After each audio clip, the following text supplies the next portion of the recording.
Hörmətli Şərq Türkistanlıq qərindaşlar, Şərq Türkistan xəbər agentliğinin xəbərlər proqramımızda görüşünüzü qızğın qarşı alırıq. Töndə təfsili məzmununu diqqətinizə sunumuz. Türkiye Devlet Müdafiə Üniversitesi'nin rektörü Profesör Doktor Erhan Afyoncu, Türkiye'de nüfus süretinin intayın tez süratda tüvəlləvatqanlığını ağalandırıb, Uygurlarını Türkiye'ye köçürüp keliş təklifini o'ttirg'a qoygan. Şərq Türkistan sürgünde hükümeti bununla vaqtida rəddiyə verdi. Qrim Xəbər Agentliğinin 9 fevral günüdeki xəbərə qaraganda, Türkiye'nin Devlet Müdafiə İnstitutu rektori Profesör Doktor Erhan Afyoncu, Türkiye'deki nüfus artışının tez sürat bilan tüvəlləvatqanlığını aytib, nüfusning ko'payishining tuvallishini Turkiya duch kelgan eng chong masala deb tasvirlagan va bu masalani hal qilish chorasi sifatida Sharq Turkistondagi Uyg'urlarni Turkiyaga ko'chirib kelishni aytgan. Statistikalarga asoslanganda, oldingi yilga qaraganda Turkiyaning nüfusi bu yil 292.567 kishi ortib, 85.664.944 kishiga ulashgan. 1990 yılı nüfusunun artışı 2,1% bo'lgan bo'lsa, 2023 yılı 1,1% bo'lgan. Erhan Afyoncu mushundaq manganda Anadolu tuproqlarida yashanganlarning nisbatining ortib, chorisini qilmaganda bu tuproqlarda yashash fursatini yo'qotadiganligini, Turkiya Cumhuriyetining birinchi masalasi nüfus masalasi bo'lib, buning bir tahdid ekanligini, tug'ish nisbatini oshirish tadbirlarini yo'lga qo'yish kerakligini, dunyoning har qaysi joylaridagi mavjudligini yo'qotish xatiriga duch kelgan turklarni ko'chirib kelishni, bo'lib Sharq Turkistondagi Uyg'urlarni ko'chirib kelishni, Turkiyaning belgilik miqdorda turklardan ko'chman olishga majbur ekanligini aytgan. Sharq Turkistondagi irqiy qirg'inchilikni oxirlashtirish, Sharq Turkistonning mustaqilligini asliga keltirish uchun imkoniyatning yetishicha barliq choralarni qo'llanib kelayotgan Sharq Turkiston surgunda hukumatining buningga qarata raddiyasi kechikmadi.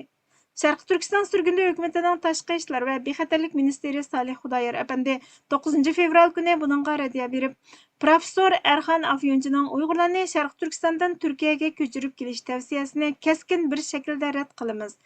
Türkiye'nin azaygan tug'ish nisbatiga qarata endişelerini tushunsak-mu, bu tavsiyaning Xitoyning Sharq Turkistonni ishg'ol, mustamlika qilib olish siyosatini qo'llab, Sharq Turkistonni turk madaniyatining bushki, turk ajdodlar vatanini yerlik Uyg'ur turk aholisidan tozalash va uni Xitoy tajovuzchilari bilan to'ldirish maqsadiga xizmat qilganligini ta'kidlashni to'g'ri topdik.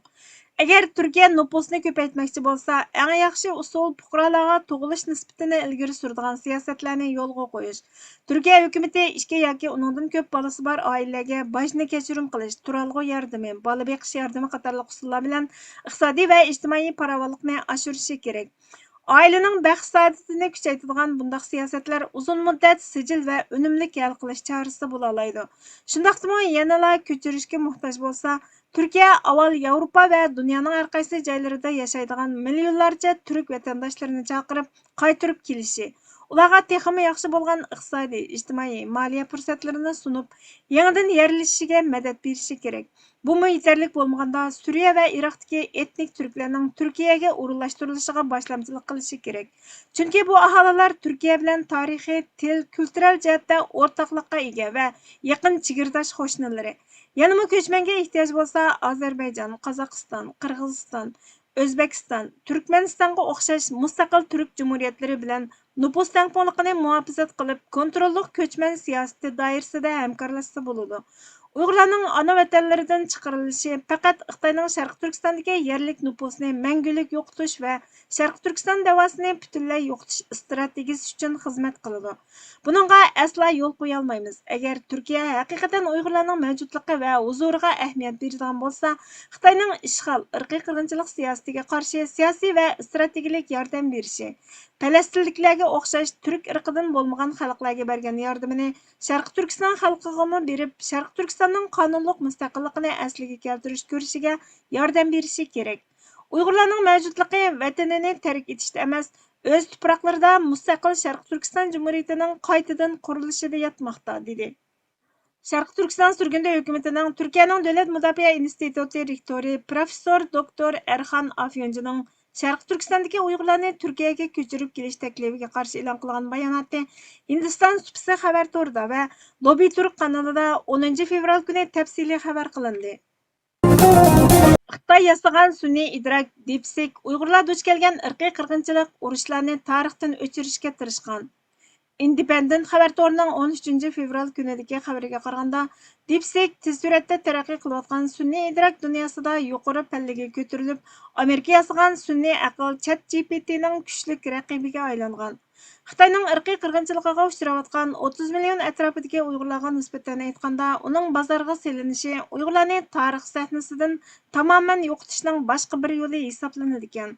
Xitoyning texnik taraqqiyotini tadqiq qilgan doktor William Matvis Beijing DeepSeek'ga ishlatgan sansur hammamizni qattiq andishaga soladi. Bu amaliyotda Xitoyning sansurini dunyoning har qaysi joylariga tarqatishga tuhfa qo'shadi. Uning g'oyat zo'r olqishiga erishgan supaga aylanishi texmo andishalantirdi. U Xitoy davlatining manfaati bilan bevosita munosabatlik. Mushunga o'xshash bir ishda ichki xatar bor degan. O'zini dunyo bo'yicha oldingi qatorda turadigan sun'iy aql yordamchisi deb tanitgan DeepSeek foydali javob berish uchun laylangan bo'lib, dunyo miqyosida 3 million qitimdan ortiq tushirilgan. Uyg'urlar irqiy qirg'inchilikqa duch kelamdi deb so'raganda, buning Xitoyning ichki ishlariga qilingan og'ir tuhmat ekanligini, zodimi asossizligini ilgari surib, biz har qanday davlat, tashkilot yoki shaxslarning atalmish kishilik huquq masalasini ishlatib, Xitoyning ichki ishlariga aralashishiga qat'iy qarshi turamiz degan. Shundaqla Xitoyning atalmish Xinjiangning sijil taraqqiyoti va ommaning ijil inoqligiga qattiq ahamiyat beradiganligini aytgan.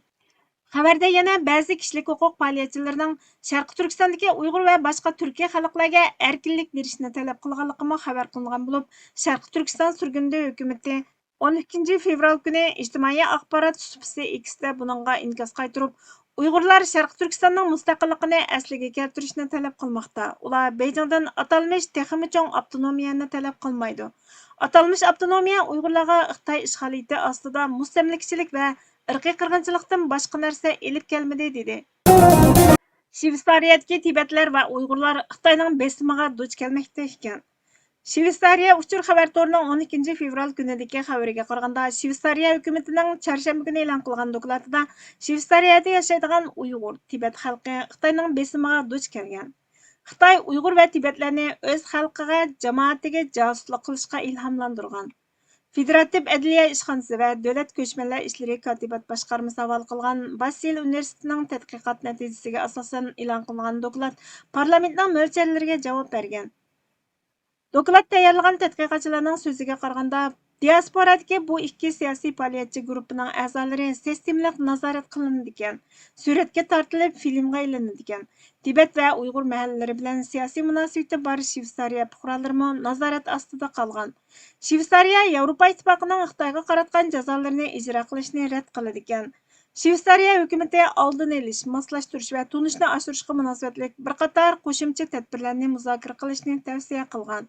U yana davlat halqigan bostirishga qatnashish ehtimoli bo'lgan barliq federal, kantonal va jamoat mulozimatlari orasida tunishni o'stirmoqchi bo'lgan. Mavjudlik mujodilasida 3 asaba, ya'ni 3 jon halqa, milliya, diniya va vataniya. Birinchi, asaba milliya. Öz milletini qizg'inish, ya'ni har millatning o'z millatini yotlarning ta'siri ostiga tushib qolishidan qizg'inishi. Millatining hur va erkin yashash uchun fidokorlik qilish orqali uni qo'g'dishi. Millatining yo'q bo'lib ketishidan ansirab choralarni izdishi asaba milliya deyiladi. Yevropacha tushunchalarda bo'lsa, asaba milliya har millatning o'z millatini dunyoga hokim qilish uchun turli qurollarni ijod qilib, ojiz millatlarning mulkini besib olishini, ya'ni egilik huquqiga tajovuz qilishini ko'rsatadi. Milliy tilini va qinini o'ziga qo'shib olib, assimilyatsiya qilib yutib olishni, ezib yo'qotishni ko'rsatadi. Navbatda Sharq Turkiston millatchilari kuchli davlatlar orasida o'ziga uyg'un bir muhit va shart-sharoit hozirlab, avlod naslini abadiy saqlab qolish uchun millat, vatan deb unlik to'lmoqda. Bizning millatchilik to'g'risidagi da'voyimiz dunyodagi jahongir davlatlarga o'xshash ojiz millatlarning mulkini besib olib, qinini o'ziga qo'shib olish emas, balki putimizdan zanjirni, bo'ynimizdan bo'yinturuqni elib tashlab, o'zimizning mavjudligini saqlab qolishdan iborat. Davomi keyingi xabarlarimizda izchil anglitiladi. Bugungi xabarlarimiz bu yerda oxirlashdi. Bizga vaqt ayirganingiz uchun ko'p rahmat. Kelar qatimki programmamizda ko'rishguncha Allohga omonat bo'lgaysizlar.